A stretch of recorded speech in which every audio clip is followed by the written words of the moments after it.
ব্যক্তি দাড়ি কাটে নিয়মিত, আমার কাছে মনে হয় সে আল্লাহর সাথে বিদ্রোহ করে এবং আল্লাহকে বলে ডাইরেক্ট যে খোদা আপনি দিবেন আমি কাটব, আপনি দিবেন আমি কাটব, আপনি দিবেন আমি কাটব, আমি বেড়া হইলে আপনি খোদারে দেখায় দিব, আপনি দিতেন পারেন কতক্ষণ আমি কাটতে পারি।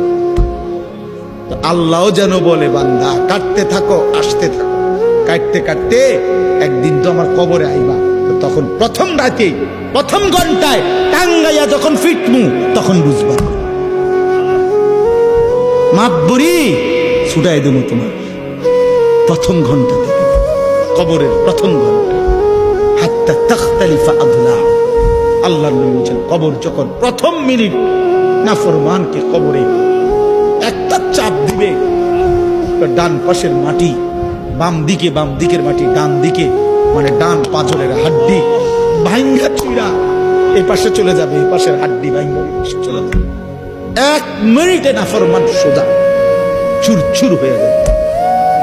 অহংকার করে মাতবরি দেখাইও না, সবাই রে বললেন, কেউ বড়াই করে না।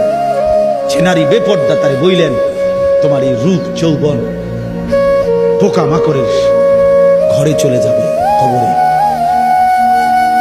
অসংখ্য সুন্দরী নারী এই পৃথিবীতে কবরের খোরাক, মাটির খোরাক হয়েছে।